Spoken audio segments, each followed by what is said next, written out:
Panda! Hello, I'm Alex, also known as Mr. Panda. And I'm Tiffa, also known as Crystal Dragon. And welcome to Pandas at Play! Today we're going to be talking about the Nintendo World Championships 2017. Which we just came back from, and it was amazing. It was really exciting. But first, we wanted to share something special with you all. We're excited to share that we have reached 200 subs! Yay! Thank you so much to our Panda Pals who have subscribed to our channel. Yeah, we really appreciate every view, every comment you guys have left, so thank you so much for watching our stuff, and we want to keep bringing you awesome content. Your support and encouragement means so much to us, so we're so thankful that you've come to watch our videos and subscribe. If you haven't yet already, please consider being a Panda Pal and subscribing using the button below. And now, let's talk about the Nintendo World Championships. Let's talk about the event itself. So you may have remembered the Nintendo World Championships from a couple of years back, or, you know, from around 1989, 1990 if you were, you know, around back then. And so the one from 2 years ago was a special event that they held during E3, where people from all over the United States came and played different Nintendo games like Splatoon and Super Mario Maker, and they competed for eternal glory. So what we competed in was the qualifiers for the actual World Championships that will take place in October. So to compete, you play it through a time trial on Mario Kart 8 Deluxe for the Nintendo Switch. So to compete, you play Mario Kart 7 for the Nintendo 3DS. And how it works is that you play through the time trial and you're trying to get the top score, the top time, using Bowser on Game Boy Advance Bowser's Castle 1. So we made our way to the championships, which were held at Best Buy. Actually, it was only held in 8 Best Buys throughout the entire United States. So we're pretty lucky to have been able to travel to one nearby. Yeah, because when we got there, we met some people who came from out of state just for this event. So yeah, we're really fortunate we didn't have to travel too far to get to one. And surprisingly, the line wasn't too long. And we got some goodies along the way in line, such as these nifty My Nintendo pins that we got from showing them a QR code from My Nintendo. Thanks, My Nintendo. We got something nice finally. And we also got this cool Mario Kart 7 poster. Yay! Yay! And what's really nice about this one is that it has an insignia of the Nintendo World Championship. Cool. So it's different from all those other Mario Kart 7 posters. There's like a stamp here. Yeah. So it's a really nice seal, and you know it's a collector's edition type of poster. Yeah. So we were in line. We finally got in, and so, you know, some reps greeted us, and we played through Mario Kart 7. We played 2 time trials each using Bowser's Castle, like I said. And it was really fun. Yeah, so there are leaderboards, and they take the top scores from a 13 and over division and a 12 and under division, and whoever the top score is gets to go to New York and play in the actual Nintendo World Championships taking place later. And we did not qualify.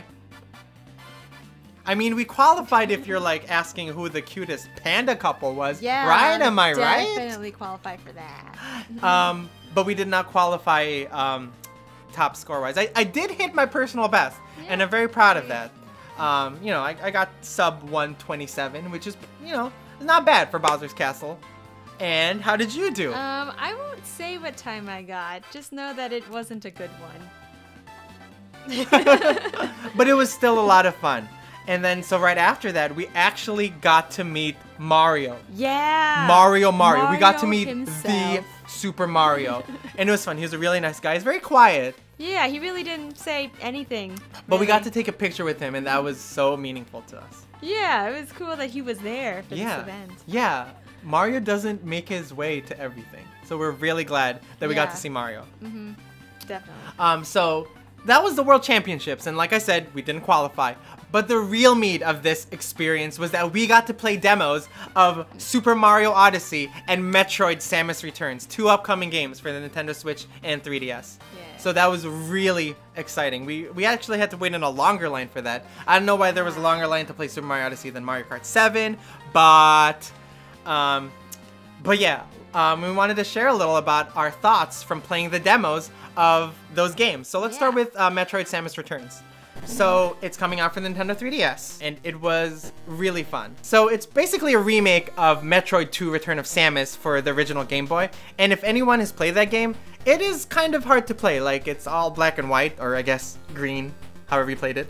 And everything kind of just blended in together. It was easy to get lost, and it just didn't feel as tight as I would have liked. So it was really nice to see all the visuals upgraded. Plus, Samus has a new melee attack. It's really cool. It's like she uses her arm cannon. It's like whoosh, sort of like an uppercut. Yeah, she's like punching with her gun. It's kind of cool. Yeah, so what did you think of Metroid Samus Returns from what you played? Yeah, so I thought it was fun. Now, I admit I haven't really played a lot of Metroid games, so I can't really speak to the skills and things behind it, but I thought it was fun. It wasn't too hard to control, because I've watched other people play Metroid, and it always looked like, this looks kind of like a hard game. But yeah, playing this one wasn't too bad, and I did like that kind of melee attack where she just whacks things with her gun. It's pretty cool. Yeah, so like I said, the controls felt solid, and, you know, I think one of my favorite parts was using the melee weapon to counter an enemy. So there's like a part where like an enemy, a flying Metroid-like enemy is coming at you, and then if you press a button at the correct time, you get to counter, and there's like this cool little cutscene. It's like, it's sort of like slow-mo bullet time with Metroid. Yeah, it's cool. So that was really neat, and, you know, everything just feels nice. Like, it actually looks like a cave, you know, with like, impressive backgrounds. It doesn't just look like a plain black and white and grayscale. Or I really enjoyed playing Metroid Samus Returns, and I'm pretty excited to pick it up. Yeah, be good. And after playing Metroid Samus Returns, we also got this cool poster. Check out this poster. So and it also has the Nintendo World Championship stamp of approval on it. I mean, I would have been happy with just the Metroid poster, but man, is cool. this sweet. Pretty sweet. Yeah. So that was our Metroid Samus Returns experience. But let me tell you about a game called Super Mario Odyssey. Yeah. Wow. My heart. My heart. Super Mario Odyssey was so much fun to play. I loved Super Mario 64, you know, and Sunshine back in the day. And I really like that style of open world, like where the world is a sandbox and Mario can go anywhere. He's not sort of like in this linear pathway. You know, it doesn't have to be a 2D game. Like, it's just this 3D sandbox world. And so I played the Sand Kingdom. There were two options, the Sand Kingdom and the Metro Kingdom, you know, New Donk City. And I played through the Sand Kingdom because the rep was like, hey, the city is for people who the city is easier, so like only play it if you're not good at games. And I was like, oh, well, he didn't say that. So I was like, okay, fine, challenge accepted. I'm going to play the Sand Kingdom. And it was nice. Like, so we've seen the Sand Kingdom before, you know, in trailers and demos. But I actually got to run around. Mario feels really nice. Like, he moves around really swiftly. He just, like, goes forward and he's just ready to go.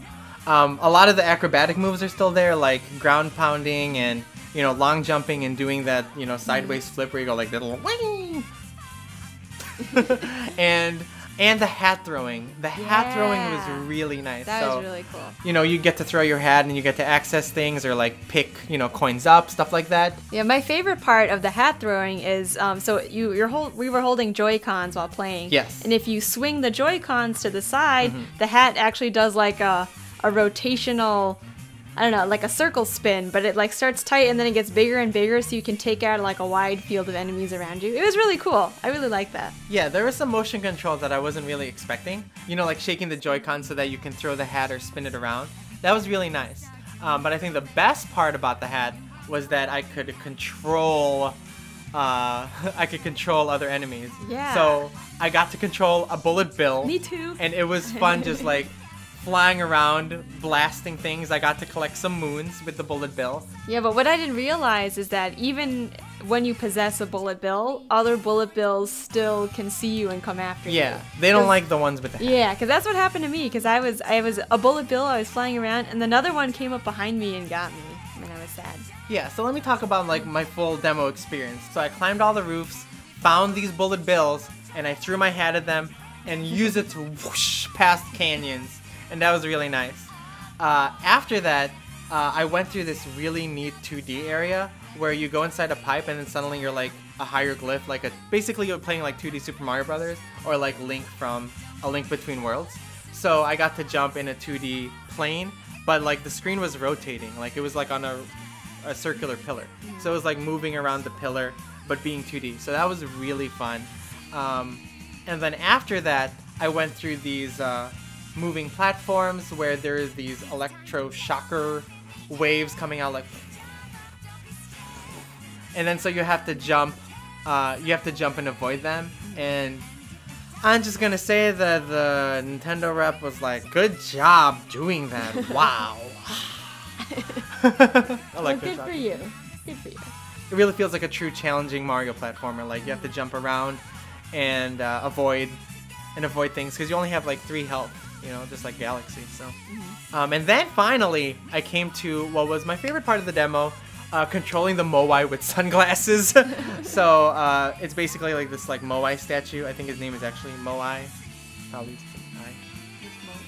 Moai. So when you like put the glasses on, it's like basically like the lens of truth, and he can see like these hidden platforms, and then grab stuff. So that was really cool. I was able to grab a moon before the demo ended, but I want to say just controlling all of the enemies and also, you know, having these unique mechanics like having a lens of truth on a Moai statue really impressed me. Like I had so much fun playing the game, and I'm just so excited for it to come out because like I want to experience this world. I want to see what all the worlds have to offer, and I like controlling Mario. It feels good to be controlling Mario in this sandbox fashion again, like to go anywhere. Yeah. So even though I played the same demo, I had a different experience here than Mr. Did you play Panda. the City Kingdom? So no, I also played the Sand Kingdom. Okay, and the City Kingdom is easier.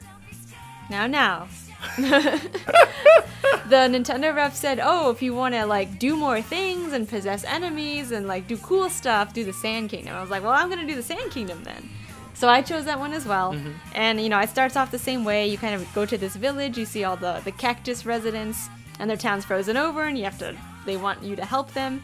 And then so I got to the Bullet Bill part because there's these ruins behind the town. And so I possessed the Bullet Bill, but then I got hit, and then I fell, and then I got kind of lost, and I wasn't sure where I was.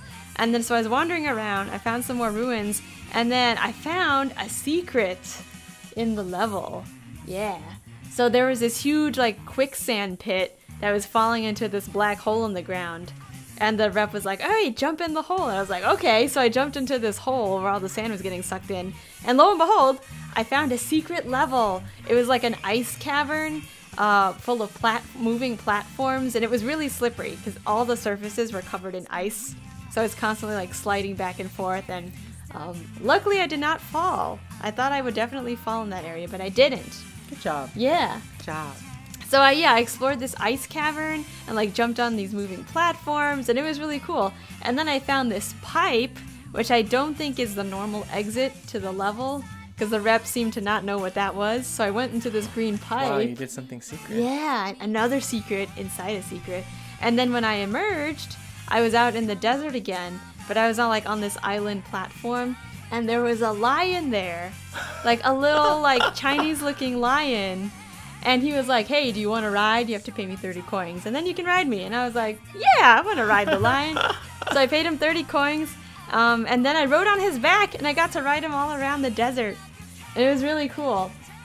So it's hard to control, though, because he runs automatically, and the only thing you can do is, like, brake to slow him down, because otherwise he'll just keep running if you don't touch anything. So I was running all around the desert. I did accidentally run off a cliff once, but luckily I respawned where the lion was, so I could just ride him again. So, yeah. So that was really cool. You're so excited about that lion. I was very You're so excited about the that lion. He was so cute, and like riding on his back was so fun. Yeah. So I love that we had 2 completely different experiences playing the same world. Yeah. Like, I thought that if one of us was playing a different world, like, of course we'll have different experiences. But no, we were both playing Sand Kingdom. She completely did this lion ice cavern thing, and I was doing this, like, 2D, 3D image thing. It's a 2D, 3D image! And I also got to, like, do the Moai statue, which I loved. So she got to do the lion, I got to do the Moai. So, like, there's a lot to do in each world, and I like that you can go anywhere. It's not like you're locked into one, you know, pathway based on, like, you know, picking a route at the beginning. Like, it really, like, is open, more open. So, yeah, it's just so much fun to be back in the world of Mario in a 3D environment. So I am just waiting for Super Mario Odyssey to finally come out on Switch. Yeah, it's gonna be an amazing game. Just the demo alone was amazing, so I can't wait for this game to come out. Oh, and we have to share. Oh yeah, we have to share. We also got a poster. We got a nice poster! Yeah. Again, so Super Mario Odyssey. We have the Nintendo World Championships here. And we also have nice pictures of Mario in a sombrero. Yeah, that's right. It's beautiful. Oh yeah, and the T-Rex is on here too. Let's not forget. I can't wait to be the T-Rex. I'm so excited about that T-Rex. Yeah, so we've talked about before, right after E3, how excited we were for Super Mario Odyssey.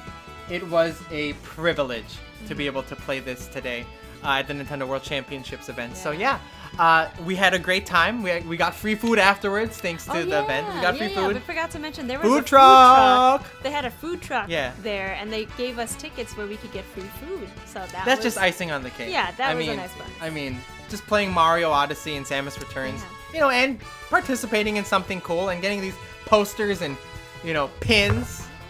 You know, it was good enough. But they gave us free food! Yeah! I mean, you can't beat that, right? Can't. Right? You just so yeah, if you can make it to one of the 8 Best Buys, I would recommend that you go if you have the opportunity. Yeah, so it's definitely worth whetting your taste buds for what's to come. Yeah.